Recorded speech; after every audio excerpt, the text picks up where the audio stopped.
E aí, Marcinho? Beleza? Tudo bem, cara?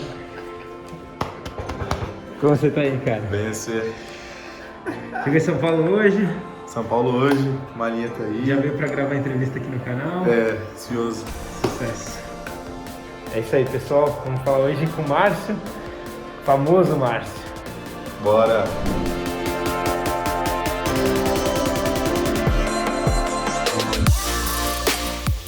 Estamos aqui de novo no meu canal e hoje eu tenho um convidado mais que especial, o Márcio Henrique, que é estudante de medicina, segundo-anista na Federal de Uberlândia, foi intercambista em Harvard também e trabalhou com pesquisa também um tempo aqui na USP, né? Tive a oportunidade de conhecê-lo, já faz o quê? Uns 3, 4 anos, talvez? O Márcio tem uma história incrível aí e eu trouxe ele hoje para comentar um pouco com vocês como é que foi essa trajetória dele, antes da faculdade, agora durante... E também a experiência internacional que ele viveu lá nos Estados Unidos, que assim como eu, tenho certeza que mudou muito a cabeça dele, né?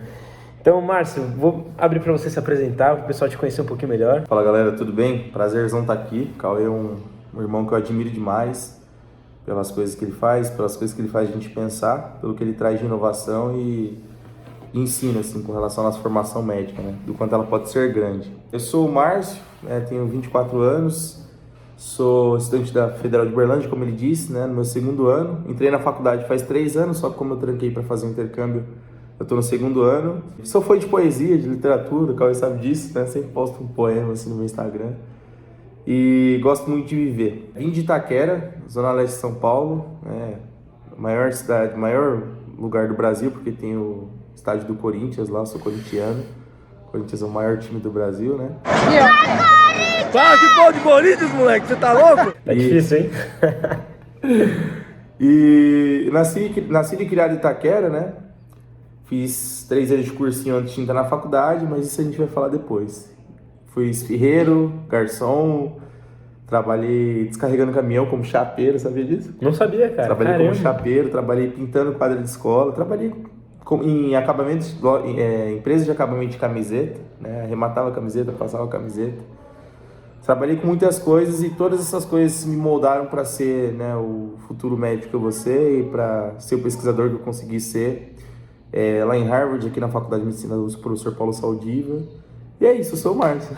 Vamos então falar um pouco mais a fundo. Quantos anos você tem, Márcio? Tenho 24. 24 anos. Como que foi isso então, essa trajetória que você contou aí de outras profissões, né, que você acabou exercendo antes de entrar na faculdade? Enquanto você estava trabalhando com as outras funções, você já se via numa faculdade de medicina? Não me via na faculdade de medicina. Isso surge... Na verdade, a possibilidade de prestar o vestibular surgiu lá no segundo ano de ensino médio, um desafio que a professora lançou. Mas por que eu comecei a trabalhar cedo, né? Voltando assim. Porque eu nasci e fui criado em Itaquera. Itaquera é uma das periferias de São Paulo. E, assim, quem nasce e cresce em periferia, a gente tem muito a mentalidade de que é muito importante você mostrar algo, né, para as pessoas. E mostrar algo aparente. Hoje eu entendo que as ideias, elas mudam a gente, elas mudam a nossa realidade, elas mudam a realidade da nossa família, das pessoas que nos rodeiam. Mas eu nasci e cresci num lugar onde, para mim, era muito mais importante vestir um tênis de marca, uma camiseta de marca, uma bermuda de marca, do que, por exemplo, saber falar de literatura, né? E isso, sem dúvida, assim, guiou minha vida até os meus 17, 18 anos de idade. Então, para ter essas coisas, meus pais não tinham condições de comprar camiseta de marca, tênis de marca. Para ter essas coisas, eu precisava trabalhar. E aí, eu trabalhei com o que dava. E o que dava era fazer essas coisas. Eu comecei numa pizzaria. Então, desde cedo, assim? Desde cedo. 14 anos eu comecei a trabalhar na pizzaria Vidal, na minha rua. Né? Eu moro numa rua chamada Vidal, lá em Itaquera. E lá tinha uma pizzaria e eu cheguei no dono da pizzaria, o Léo, e falei, Léo, tem como trabalhar com você? Ele falou, cara, tem, mas sim, só tem como entregar panfleto. Eu ganhava R$30 no dia, entregava panfleto amanhã, a tarde inteira. E assim, entregava muito panfleto pra ajudar, tipo, sei lá, R$400 pra ter um tênis, né? Pra comprar um tênis. E assim foi minha vida até os 17, 18 anos. Trabalhei nessa pizzaria, comecei como panfleteiro. E aí, tipo, ele me colocou dentro da pizzaria, eu comecei a trabalhar como empacotador de esfirras. E eu vi o esfirreiro fazendo aquilo, eu queria aprender. Eu sempre fui uma pessoa muito curiosa, assim. Eu queria aprender a fazer esfirra. E eu, assim, qualquer vaga que tinha, assim, espaço de tempo que eu tava empacotando, acabava as esfirras para empacotar, e ele tava preparando, eu grudava nele para aprender a preparar. E aí, nessa, ele me colocou como esfirreiro. Aí eu fiquei como esfirreiro lá 2, 3 anos. E aí depois comecei a trabalhar no Hospital Santa Marcelina como jovem aprendiz. Era um projeto de um programa chamado CIE. E esse programa ele contratava aprendizes nos hospitais e a gente trabalhava 4 horas por dia e em 4 dias da semana e um dia da semana eles davam uma capacitação profissional pra gente. E você estava com quantos anos, hein? Já estava com 16 para 17 anos. Então você estava terminando o ensino... Já tinha terminado o ensino médio? Estava no ensino médio. Estava no ensino médio. Segundo ano do ensino médio. Tá. E aí, nesse trabalho, né, eu trabalhava de segunda a sexta-feira como jovem aprendiz. Nesse interim, até entrar como jovem aprendiz, eu tinha trabalhado de outras coisas, pintando quadro de escola, enfim. Nesse interim, eu fui colocado no ambiente hospitalar. E aí, assim, eu via muita gente que era muito boa no que fazia, gente muito atenciosa com os pacientes. E eu gostava da adrenalina do ambiente hospitalar. Só que não foi lá que eu falei, caramba, eu vou fazer medicina. Foi no final do meu segundo ano do ensino médio, uma professora desafiou a gente, né, da turma e falou assim, vocês estão aqui, vocês vão formar, dificilmente vocês vão entrar na universidade, porque pouca gente estuda, né, e o sarrafo para entrar na universidade acaba sendo um pouco elevado para o que a gente via na escola, uma escola que não tinha muita infraestrutura. Você estava em escola pública? Escola pública, a vida inteira. E dificilmente vocês vão sair daqui e vão entrar na universidade. Eu desafio vocês a prestarem vestibular e tal. E assim, eu sempre gostei de ser desafiado, sabe? E aí eu falei, não, eu vou prestar. Comecei a pedir ajuda para os professores, me deram livros e tal. Só que era uma relação muito simples que eu tinha com os estudos, sabe? Tipo assim, eu levava o livro para a escola para passear, mas não abria o livro na aula. E aí essa professora chegou e falou, Márcio, tem um cursinho que eu fiz em 2006, que chama Med Ensina. É um cursinho que quem dá aula são estudantes da Faculdade de Medicina da USP. E eu fiz em 2006, fiz letras na USP, hoje estou fazendo mestrado na USP por conta desse cursinho. E é um cursinho assim fantástico, a galera dá aula, eles fazem esporte na faculdade, e às vezes eles quebram um braço no rugby e vão dar aula de braço quebrado. Machucam a perna e vou dar aula com a perna machucada. Então a galera é bem dedicada nesse cursinho. Presta esse cursinho, Márcio. E aí eu me inscrevi no Med Ensina, no final do segundo ano do ensino médio eu prestei a primeira prova, não consegui passar. Lembro, quem estava como monitores na prova eram o Gustavo Camolese e a Laura Tardelli, formaram agora. Na prova para entrar no cursinho. Na prova para entrar no cursinho, eles eram professores do Med Ensina. Não passei, e aí no terceiro ano do ensino médio eu prestei de novo e foi quando eu passei. E aí, quando eu passei aqui no cursinho, que eu vi que tinha estudantes de medicina que eram preocupados com a realidade de outras pessoas. Estudante de medicina tendo a faculdade de medicina para fazer, tendo atividades da faculdade de medicina para fazer, praticando esporte, fazendo pesquisa, outras coisas, tiravam o tempo deles para se preocupar com pessoas que nem faziam parte da realidade deles, mas que eles queriam ajudar a entrar na universidade, que eles queriam ajudar a democratizar o acesso ao ensino superior, que eles queriam ajudar essas pessoas a crescerem enquanto seres humanos, no sentido de conhecer mais do mundo, da literatura, da física, da matemática, da química, da biologia. Eu vi aquilo e falei, eu acho que é isso que eu quero fazer. Porque uma coisa que eu aprendi na medicina é que o médico, e isso eu estou levando para minha formação, quando ele não pode curar, ele tem que, indubitavelmente, confortar. E no Medicina, eu fiz 3 anos de cursinho, no Medicina eles não me curaram no primeiro ano. Eles não me colocaram... Fiz 3 anos de Medicina. 2 anos de Medicina e 1 ano de poliedro. Tá. Eles não me curaram, mas eles me confortaram no sentido de, quanto tempo você precisar ficar aqui para passar nesse vestibular, a gente vai estar aqui com você. E aí, nessa visão que eu tive a respeito dos professores do Medicina que surgiu o desejo de fazer medicina e é por isso que eu estou fazendo medicina. Muito legal. E nesse sentido, você já tinha, no terceiro, no segundo ano, já tinha prestado algum vestibular? Nunca tinha prestado vestibular. Nunca tinha prestado vestibular? Não, na prova do Medicina, que é uma prova que eles fazem uma prova que é compatível com o que a gente, escola pública, vê. Então, hoje eu enxergo que é uma prova, depois que eu fiz 3 anos de cursinho, que era uma prova assim simples, né? Mas que na minha época, e quem sai da escola pública, é uma prova mais difícil. Nessa prova de 50 questões eu acertei 13 na primeira prova. E aí eu entendi a distância que tinha entre eu e... Na minha primeira FUVEST eu acertei 27 questões. 27 questões? 27 questões. No final do primeiro ano do Medicina ou antes? No final do primeiro ano de Medicina. 1 ano de cursinho eu acertei 27 questões. No meu segundo e terceiro ano de cursinho eu consegui para a segunda fase. Mas assim... Que era quanto? Umas 60? Não, no segundo ano de cursinho eu fiz 72 questões. 72? Você evoluiu de 27 para 72 em 2 anos de cursinho? Em 2 anos. Sendo que no primeiro ano de cursinho, é até legal isso, no primeiro ano de cursinho eu trabalhava ainda na pizzaria. Eu saí do Santa Marcelina e trabalhava na pizzaria. Um dos meus professores aqui no cursinho foi o Marcos Agrella. Hoje ele está fazendo infectologia na Unicamp. Ele percebeu que eu tinha dificuldade com leitura e escrita, né? E ele reservava alguns dias da semana dele para ler para mim Memórias Póstumas de Brás Cubas, do Machado de Assis, traduzir o que o Machado estava querendo dizer.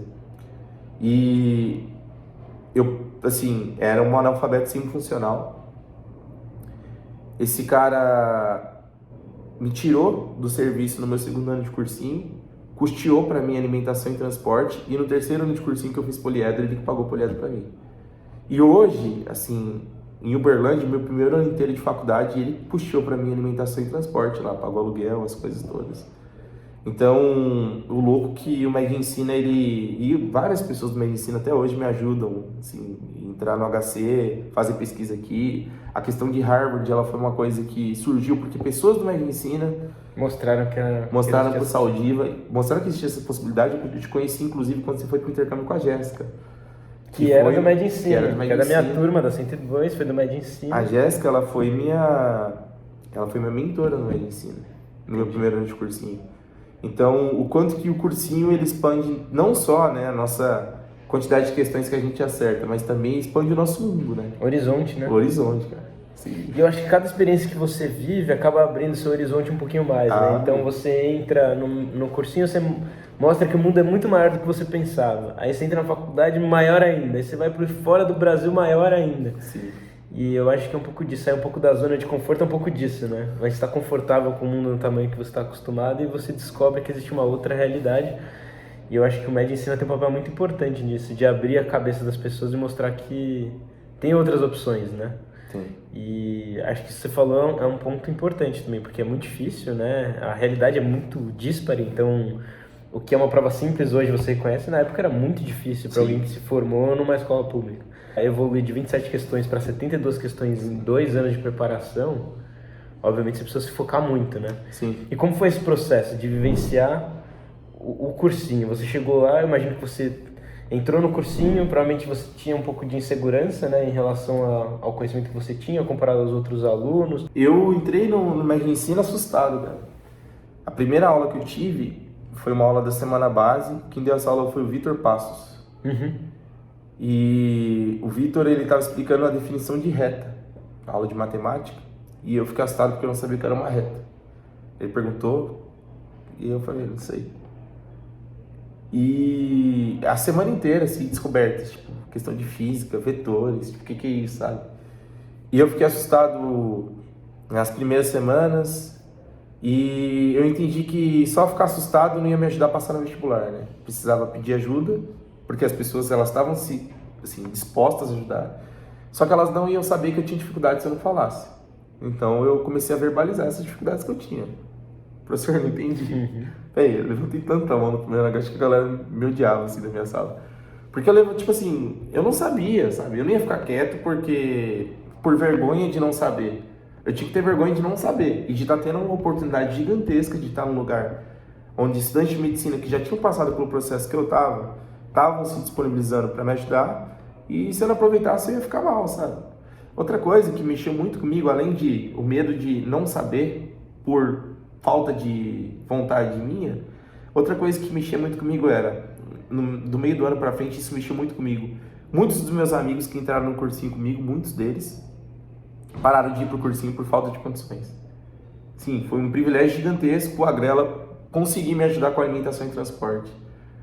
E pelas pessoas que não estavam lá por não terem uma Agrela, ou pelas pessoas que não estavam lá por não terem condições de continuar, ou pelas pessoas que não estavam lá porque precisavam sair para trabalhar, ou porque os pais não entendiam a importância daquilo na vida delas, na questão de emancipação, de você poder estudar, ter um cargo, uma carreira, por aquelas pessoas eu estava lá.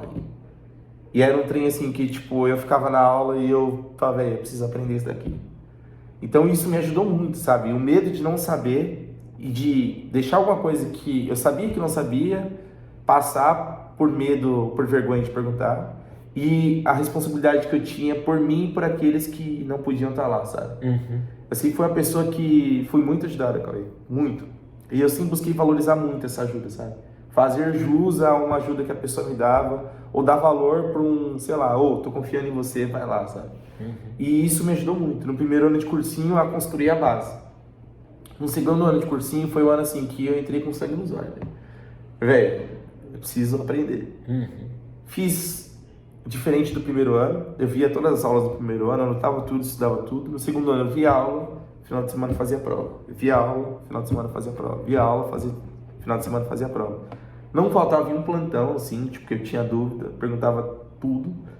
E, sem dúvidas, foi o que me fez enxergar, assim, quais eram as minhas reais dificuldades, o que eu precisava melhorar, e com as provas que eu fazia no final de semana, eu ajustava essas melhores que precisavam acontecer, e aí teve o resultado que teve no final do segundo ano. Então, tipo assim, eu não tinha vergonha de perguntar, porque eu sabia que eu não sabia, e eu tava ali, não fazia sentido nenhum eu estar no cursinho e saber tudo, sabe? Se eu soubesse tudo, eu já tava, e nem quem passa no vestibular sabe tudo, né? Exato. Até hoje eu não aprendi física direito.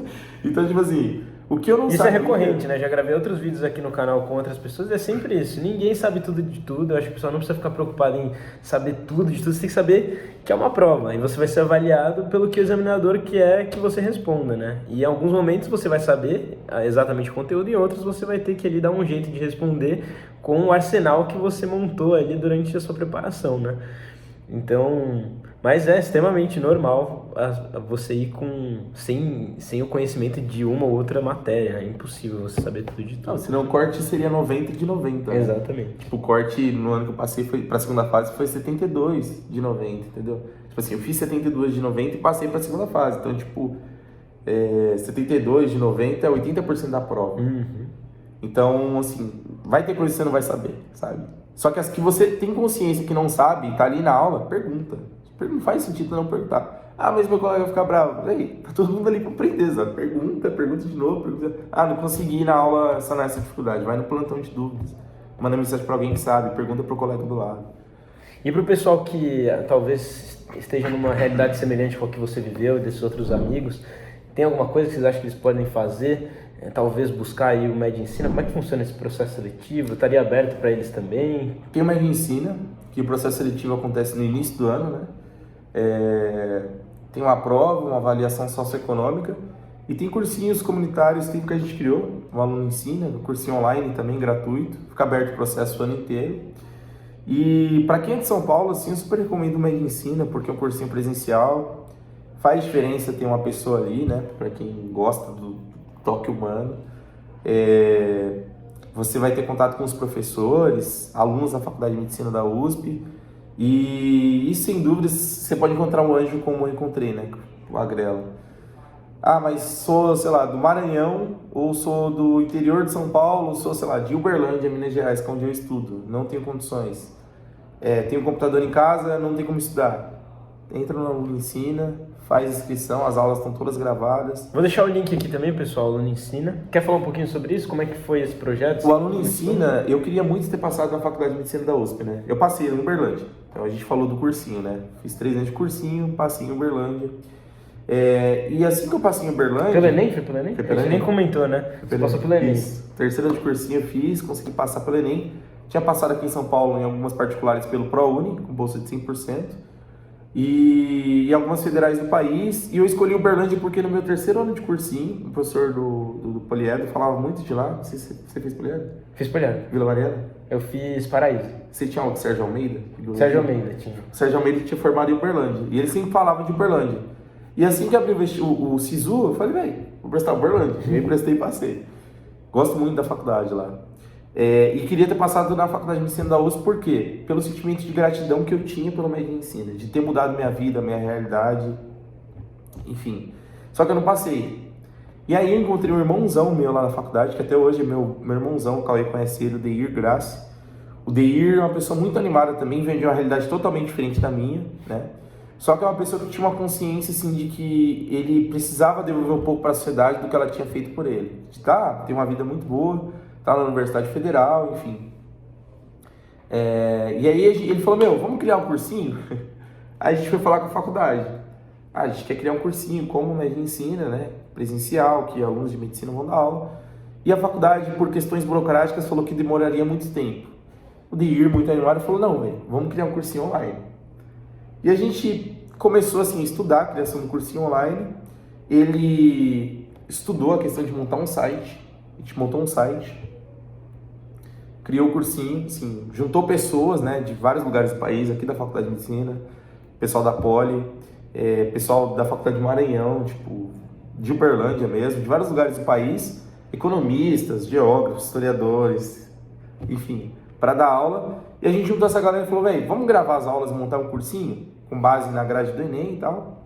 Conseguimos gravar todas as aulas, a plataforma ficou pronta, a gente abriu o processo seletivo, que de início a gente queria ver como que os alunos iam aproveitar a plataforma, iam enviar a redação, a gente tem correção de redação também. E foi um processo piloto, assim.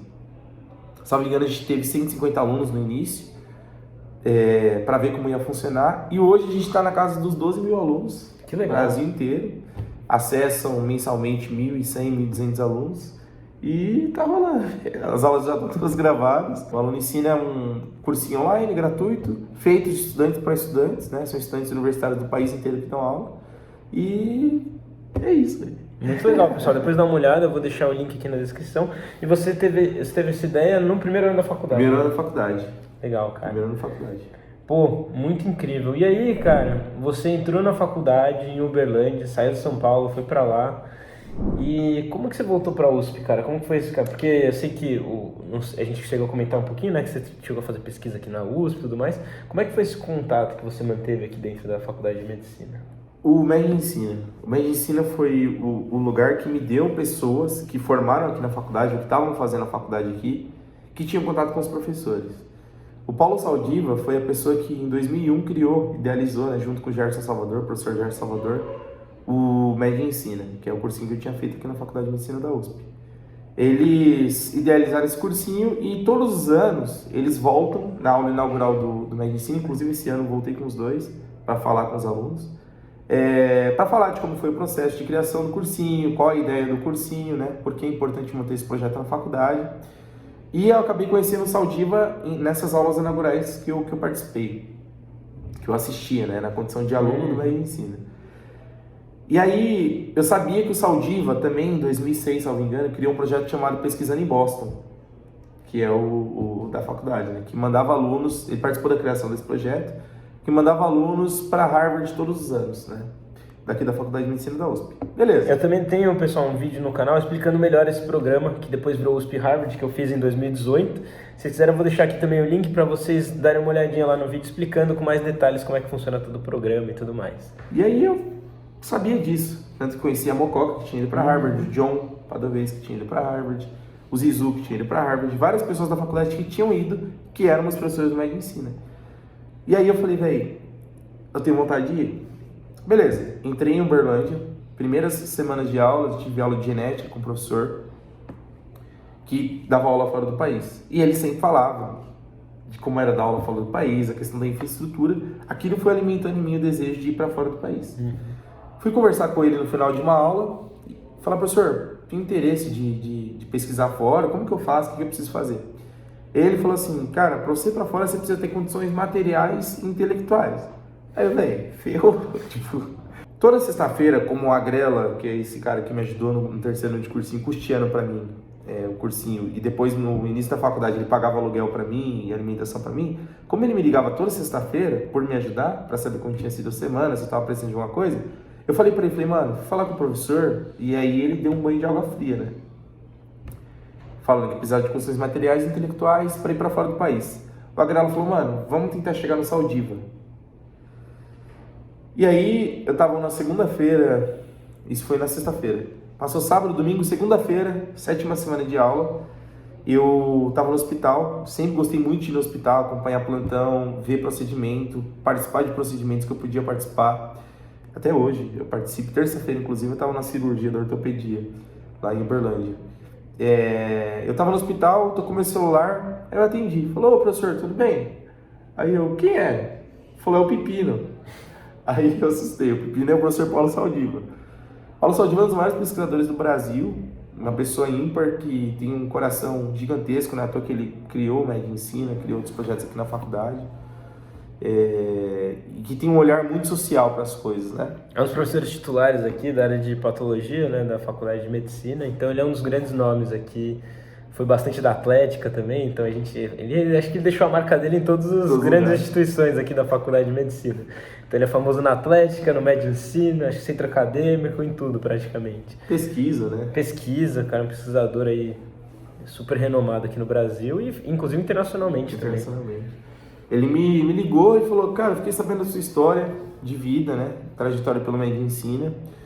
E eu fiquei sabendo da história que teve aí com o seu professor em Uberlândia.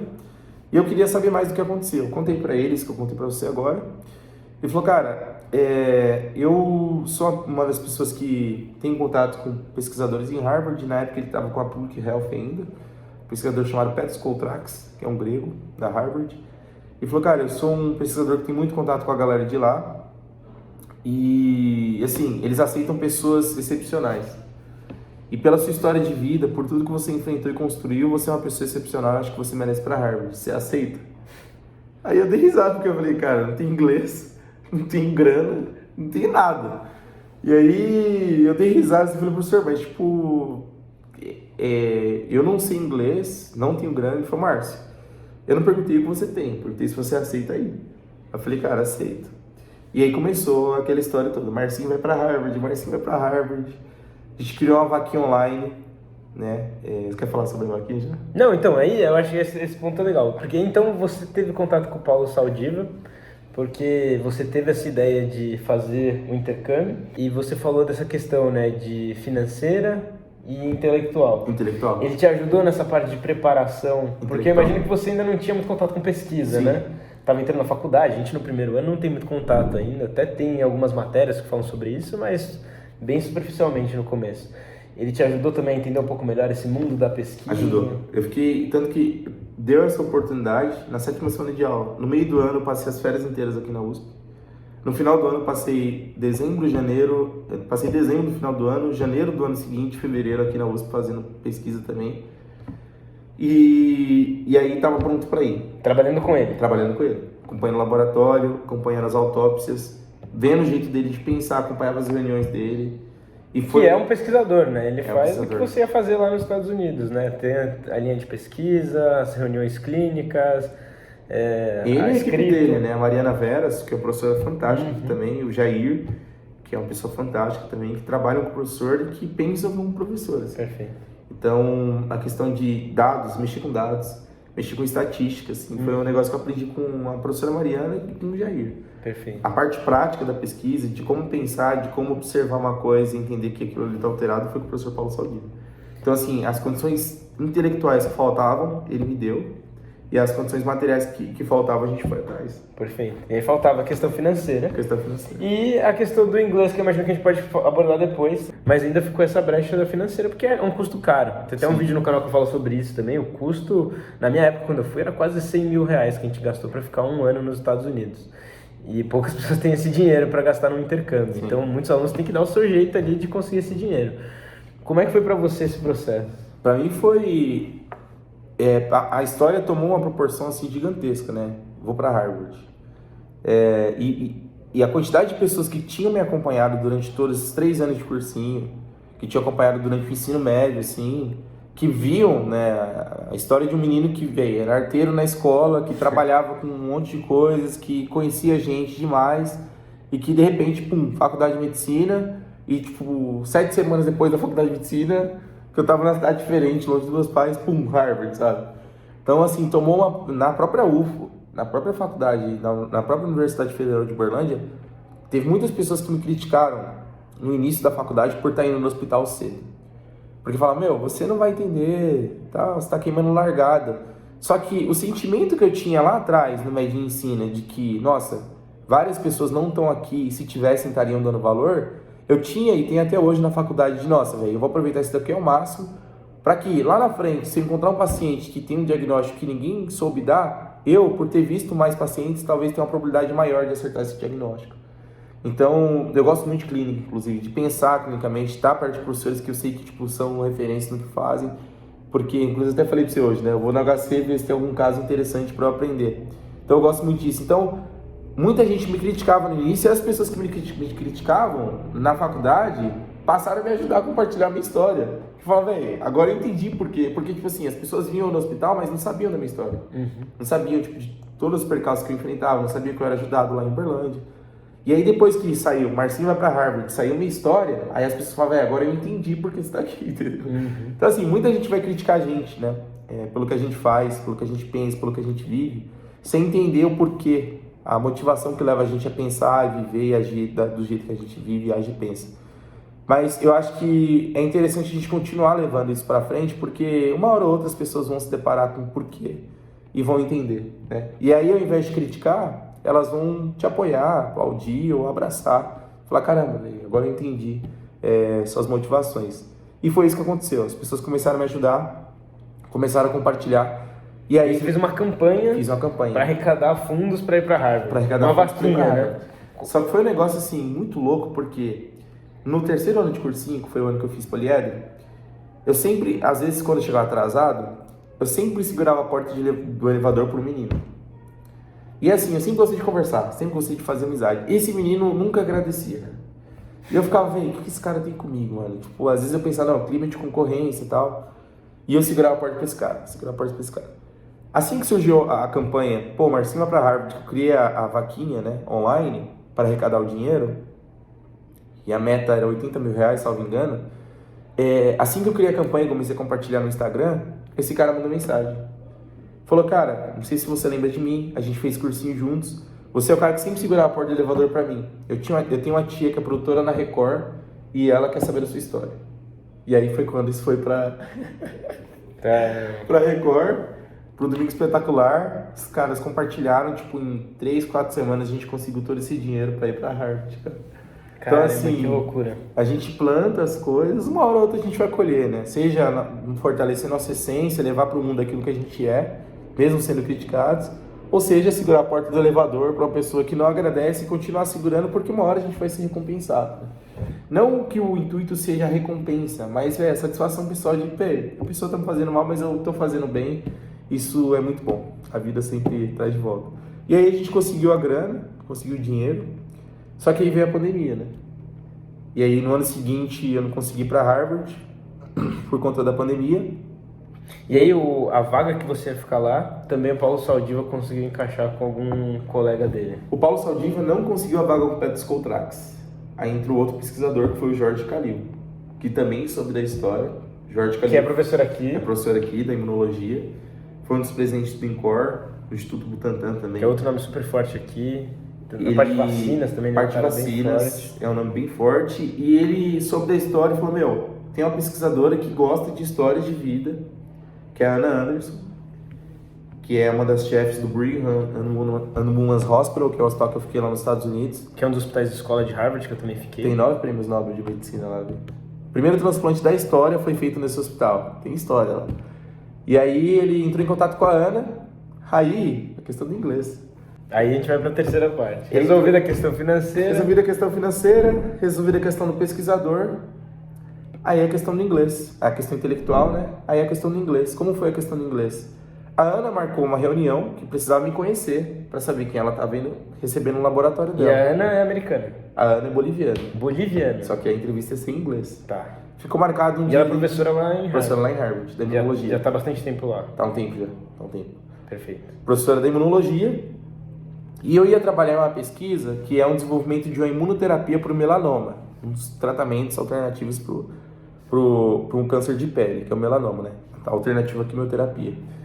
E aí, no dia da entrevista, o Saldiva não pôde participar. Surgiu uma reunião de emergência e ficou eu, que sabia pouco de inglês, com uma pesquisadora que estava falando comigo só em inglês. E eu, velho, meu Deus do céu, comecei a suar, nervoso. Coloquei o Agrela, na verdade, ficou do lado aqui. Ele veio para São Paulo, ele estava do lado da entrevista. Para caso acontecesse alguma coisa, ele me ajudar no inglês. E uma das coisas que ela perguntou, que foi muito interessante, foi quem é o Márcio, né? E eu falei que era um garoto que gostava de poesia, gostava de trabalhar, gostava de viver, que foi minha apresentação aqui. E que eu gostava de oportunidade e de desafio. E assim, ela falou algumas coisas pra mim que eu não entendi muito bem. Mas ela falou assim, que por gostar de desafio, eu tava aceito no laboratório dela, porque ia ser um desafio de vida, né? E aí eu fui aceito na Harvard Medical School e fui pra lá sem inglês, velho. Tipo assim, fui estudando inglês. Você lembra? Você até me apresentou o aplicativo de inglês, o ABA English, né? Você usou? O que você usou pra se preparar aí? Usei o ABA English. Que eu recomendo, eu não sei como é que tá hoje, porque já faz muito tempo que eu usei, mas na época me ajudou bastante também. Eu gostei bastante. Usei o ABA, usei o Duolingo no início, né? O ABA English. Eu via série em inglês, tipo assim, tentava entender algumas coisas, obviamente não entendia tudo, porque foi meu primeiro contato com inglês. No ensino médio eu não tive contato, antes eu não tive contato. E assim, no finalzinho, eu ganhei um livro em inglês. Qualquer livro serve, gente. Eu ganhei um livro em inglês. E aí, tipo assim, eu anotava uma linha e lia em voz alta, pra ver se a pronúncia estava certa, e escutava depois a pronúncia. E foi assim, linha por linha, eu terminei esse livro. Cheguei nos Estados Unidos, com inglês, assim, ruim, mas eu conseguia entender. Falar eu não conseguia muito bem, mas entender eu conseguia. E eu dei a sorte que no laboratório, assim, que os meus chefes eram muito bons, todos estrangeiros, todo mundo sabia da dificuldade do inglês. E as pessoas, tipo assim, no primeiro mês foi muito difícil me comunicar, eu entendia muito bem, e aí eu pegava o Google, né, colocava lá o tradutor que eu queria falar inglês, e aí a pessoa ali falava, ok. Só que no segundo mês em diante foi assim, eu deslanchei no inglês, aí, tipo, a questão, porque você está imerso no negócio. Exato. Tipo assim, você escuta aquilo 24 horas por dia, você tem que falar aquilo 24 horas por dia, e o crescimento é exponencial. Então... Ou seja, ir para o intercâmbio, se você tiver a oportunidade, é uma ótima oportunidade para você melhorar o seu idioma também. E aí tem um vídeo no canal que também falo só sobre isso, né? Sobre como é que eu fiz para melhorar o meu inglês, e eu acho que vocês podem se beneficiar também. Então vou deixar também o link aqui na descrição depois, e se vocês quiserem, depois confere lá. Formas que você tem para trabalhar o inglês. E não é um impeditivo, o intercâmbio, com certeza, é uma das principais aí. Porque você fica realmente imerso naquele ambiente e não tem outra escapatória. Ou você aprende, né? A falta do inglês não é impeditivo para você ir para o intercâmbio, né? Porque eu acredito que a adrenalina que você tem quando aquilo tá chegando perto e tipo, a vontade que você tem de aprender, a gente aprende com emoção, né? Dá um jeito. A gente dá um jeito. Eu, assim, eu aprendo, eu consigo muito mais decorar de uma maneira muito mais fácil decorar um poema do que eu conseguia decorar um exercício de física, porque tinha emoção envolvida no poema, entendeu? Então, assim, quando a gente tá num ambiente cheio de adrenalina ou num contexto cheio de adrenalina, aquilo chegando perto, você consegue captar muito mais fácil as coisas, porque é fuga ou luta, né? É sobrevivência, assim. A nossa espécie evoluiu com base nesse mecanismo. Então, assim, para sobreviver fora do país, a gente também acaba ativando esse mecanismo que ajuda a gente a aprender muito mais rápido uma língua diferente, um idioma diferente, que é essencial para a nossa sobrevivência lá. E aí esse intercâmbio, você ficou quanto tempo lá? Fiquei 6 meses só. Ficou 6 meses? 6 meses, depois eu voltei, fiquei mais 3 meses na USP e agora em agosto estamos conversando, assim, o professor, para ver se eu consigo ficar um mês no Einstein para concluir a pesquisa. Legal. E lá você ficou sozinho?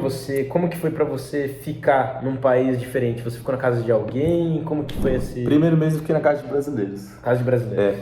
Da igreja. Por isso que eu acredito que tenha sido mais difícil eu treinar meu inglês. Porque eu voltava para casa e falava português. Tá. Segundo mês... Você já conhecia os brasileiros, não? Não, conheci um dia antes. Eu descobri a casa que eu ia ficar um dia antes da viagem. Como foi isso? Surgiu a viagem, falei, tem que viajar. Minha mãe desesperada, começou a falar com o pessoal da igreja e a gente conheceu uma pessoa que morava em Boston. ela ficava em Everett, na verdade, que é um lugar perto do hospital onde eu trabalhava, uns 40 minutos de transporte público. E ela falou, não, consigo receber ele aqui. E aí ela pegou no dia seguinte, eu tava indo sem casa, tava indo tipo pra aventura mesmo. Aventureira. E aí eu fiquei na casa deles um mês. No mês seguinte eu conheci uma professora chamada Michelle, que ela é dona de uma escola chamada Approach. E ela conseguiu uma casa pra mim, tipo, em Brighton, que é tipo do lado do hospital. Então eu gastava 10 minutos pra chegar no hospital, 10 minutos pra voltar, e a partir do segundo mês eu morei sozinho. E aí foi quando assim meu inglês cresceu exponencialmente, eu consegui aprender tipo, muita coisa, conheci muita gente também. Laboratório, intercâmbio é uma experiência muito rica porque a gente aprende muito sobre a gente, eu acho que mais sobre a gente do que sobre pesquisa, porque você está sozinho em situações de adversidades, da língua, de grana, né, de dinheiro, de ideias, assim, você tipo, precisa aprender como funcionam culturas diferentes e você aprende a lidar com os outros também. Porque são pessoas que falam de maneiras diferentes, de culturas diferentes, origens diferentes, você tem que meio que ser uma pessoa muito maleável para tentar entender por que a pessoa é mais seca, o americano, na questão, em comparação com o brasileiro, que abraça, no primeiro dia que você conhece a pessoa tá te chamando para ir para sua casa. Por que o italiano é mais duro, por que o indiano trabalha muito mais, assim, é muito workaholic. Por que o alemão é uma pessoa mais centrada, mais fechada na dele também, semelhante ao americano. Porque lá tem isso, né? Multicultural, você conhece gente do multicultural. mundo inteiro. No laboratório tinha pessoas de todos esses lugares que eu falei, tinha uma libanesa também. E como que era a sua rotina lá? O que você fazia? Você ia para o laboratório, trabalhava com pesquisa? Trabalhava com pesquisa. Tinha alguma outra coisa que você fazia lá? Não. Esporte, alguma outra coisa? Não, esporte eu corria. Esporte eu sempre gostei de correr. E eu acordava 7, 8 horas da manhã, 9 horas tinha que estar no laboratório. Saía do laboratório no início, saía 8, 9 horas da noite, né? Porque no primeiro mês foi mais intenso, que eu tinha que aprender a rotina do laboratório, aprender como que o pessoal pensava, como que o pessoal fazia lá. Como eu aprendi aqui com o professor Paulo Saldiva, o jeito de trabalhar era diferente, eu tinha que aprender o jeito de trabalhar de lá.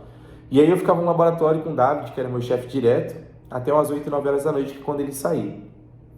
Minha prática de pesquisa, eu montava aquele gelzinho de PCR para fazer teste de DNA. E era uma pesquisa que a gente trabalhava com camundongos, né? Então, eu trabalhava com os camundongos. Cuidava deles, fazia injeções que precisava fazer, coletava tecido que precisava coletar. Enfim, essa era a parte do meu dia a dia no laboratório. Eu fiz isso durante os 6 meses. Segunda-feira era assim, terça-feira a gente tinha uma reunião geral do laboratório, dos laboratórios, né? Vários laboratórios dos hospitais da Harvard se reuniam para discutir pesquisa. Então, por exemplo, a minha chefe de laboratório, a Ana, ela era chefona no laboratório e tinha várias pesquisas rolando no laboratório dela. Ela levava os problemas que as pesquisas dela tinham para outros chefes de outros laboratórios e todo mundo discutia as possíveis soluções. Era um negócio muito louco. Tipo assim, vários chefes de laboratório ajudando a solucionar problemas de laboratórios diferentes. Meio que tentando encontrar um caminho aí para todo mundo se beneficiar. Todo mundo se beneficiar, todo mundo pensando junto para resolver os problemas variados. Terça-feira era essa reunião, quarta, quinta e sexta era a mesma rotina da segunda. O que eu fazia quando eu conseguia sair mais cedo, tipo 6 horas da tarde, lá escurece um pouco tarde, né, no verão, que foi mais pra frente, mais junho, assim. Mas o que eu fazia? Eu voltava correndo pra casa, porque eu queria passear e conhecer a cidade. Então, passear... Você conseguiu conhecer lá Boston? Viajou?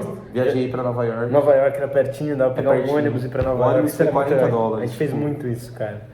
E às vezes você conseguia até mais barato, $10, dependendo do plano que você comprava lá naquele... Avião é mais barato gatinho, também lá, super né? barato. Bom, então você aproveitou também, conheci a cidade. Boston é uma cidade, nossa, linda. E você acha que vale a pena, então, fazer intercâmbio, cara? Você recomenda isso? Nossa, demais, cara. Porque é o que eu falei, né? O conhecimento que você tem depois do intercâmbio não é um conhecimento sobre pesquisa, né?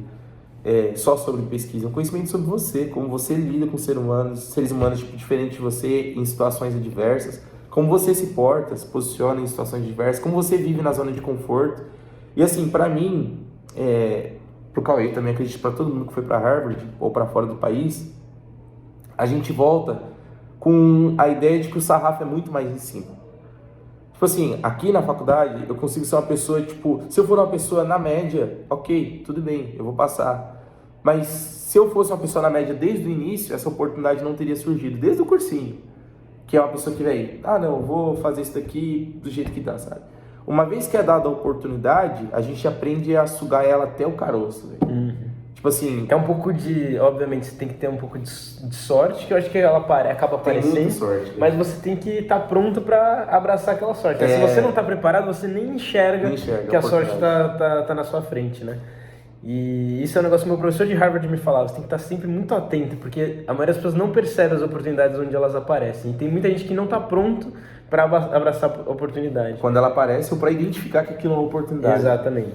Então, assim, eu voltei com a ideia de, sei lá, qualquer coisa que eu enxergo assim, de discussão, sabe? Tipo, com o Cauê, com o Sérgio, que é outro amigo que eu tenho aqui, que também pensa muito. Tipo assim, eu levo para ele, sabe? Eu falo, velho, o que você acha disso daqui? A gente aprende a pensar e aprende que o sarrafo é muito mais em cima, porque, assim, lá estão reunidos os maiores pesquisadores do mundo. Tipo assim, as melhores pessoas... Lá, tem muito brasileiro muito bom lá, que, tipo, às vezes não foi aproveitado aqui. E essas pessoas estão reunidas lá. Então, o que você aprende lá é a pensar. O que eu aprendi com o Saldivo aqui foi a pensar. E aí, uma vez que você pensa, você carrega o peso, né? De ver uma oportunidade passando e não poder deixar de pensar, porque você precisa abraçar ela ou levar ela para o seu país ou para o seu mundo, que às vezes é a sua família, às vezes são seus amigos, enfim. Então, assim, o intercâmbio mudou minha vida. Essa mudança começou lá no Médio Ensina, com a oportunidade que eu tive de poder só estudar. Essa mudança começou no Médio Ensina quando eu percebi que eu precisava aproveitar essa oportunidade por outras pessoas. Essa mudança foi para o intercâmbio quando eu falei, velho, não tenho inglês, mas preciso aproveitar a oportunidade, vou aprender lá. E essa mudança me tocou as pessoas que me rodeiam, tocou as pessoas que fazem parte da minha vida, tanto que meu pai, depois que eu passei na faculdade, voltou a estudar, está fazendo faculdade. Legal. Minha mãe está na 4ª série estudando, meu irmão mais velho, que prestava outras coisas, está prestando medicina agora.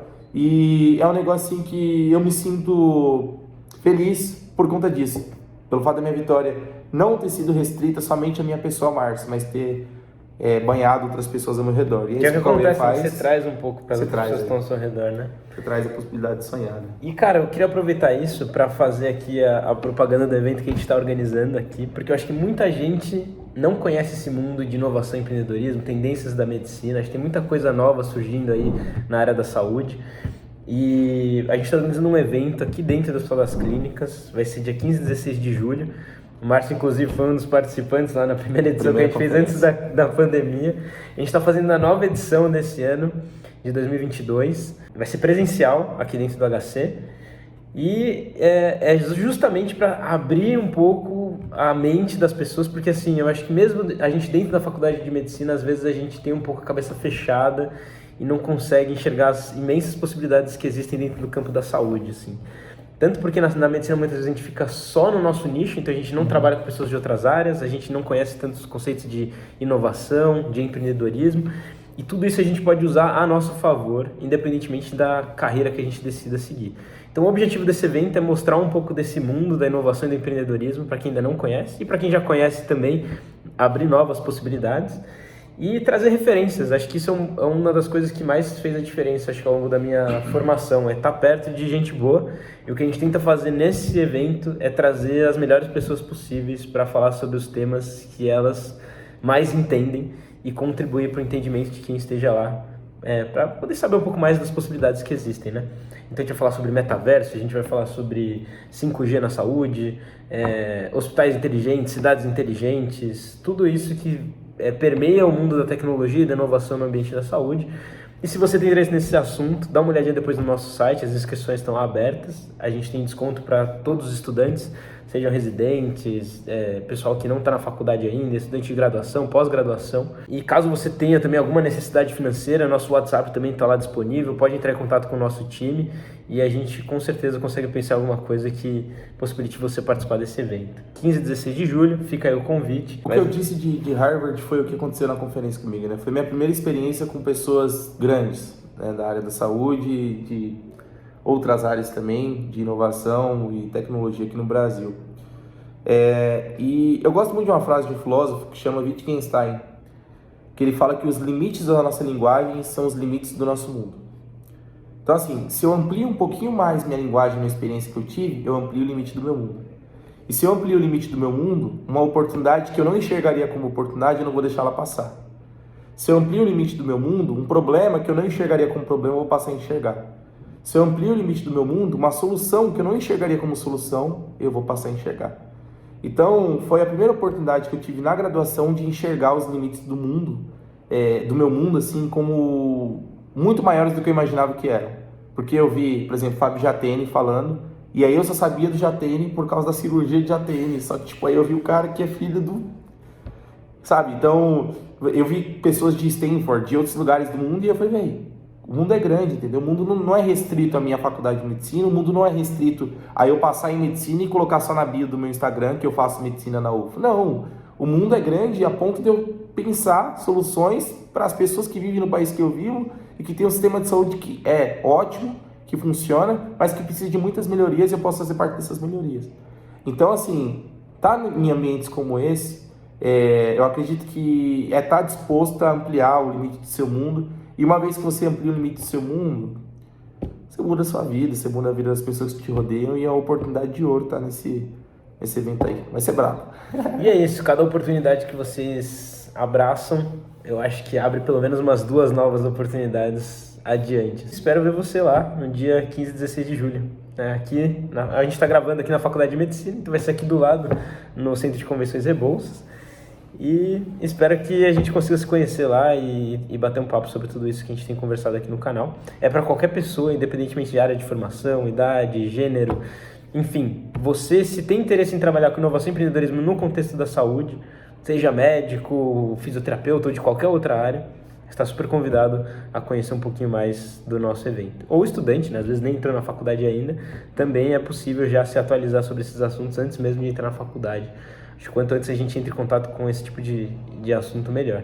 E, bom, antes da gente encerrar aqui, Márcio, a gente já está indo para quase 1 hora aqui. A gente sempre faz no HackMed, nos nossos podcasts, nas nossas gravações, um último painel que a gente intitulou de Hacker Conectado, que é trazer para o pessoal que está acompanhando a gente um livro, indicação de livro, filme, série, que te ajudou, ou que você está lendo, ou tanto agora quanto no passado, que fez alguma diferença para você, e que você deixaria de indicação para o pessoal que está nos acompanhando. Pode ser de literatura? Com certeza. Eu não sei se a galera gosta, a galera que está no cursinho, que já passa pelo cursinho, mas foi o livro que mudou minha vida. Que foi o livro que a Grela leu para mim, que me ensinou muito do que a gente vive, né? Essa ampliação dos limites do nosso mundo, ensina pra gente a conhecer mais sobre o ser humano, né?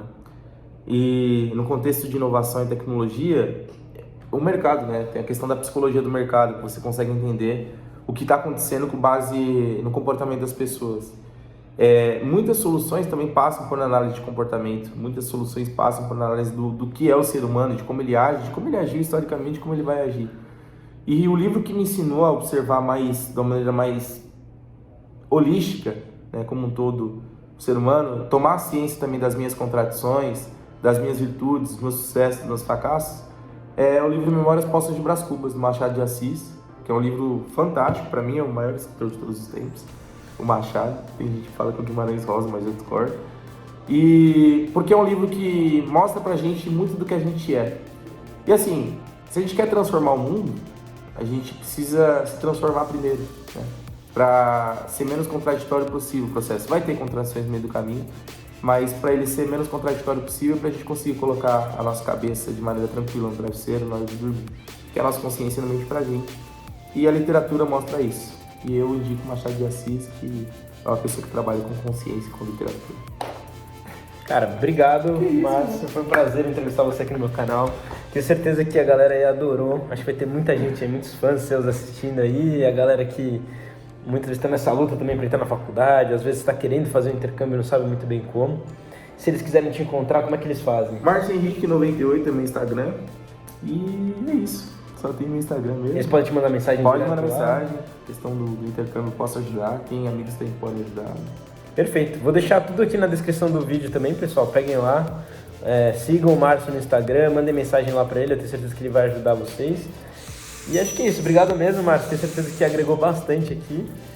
E acho que vamos ter outras oportunidades aí. Boa sorte na sua trajetória aí como futuro médico. Tenho certeza que vai ter muito sucesso aí na carreira.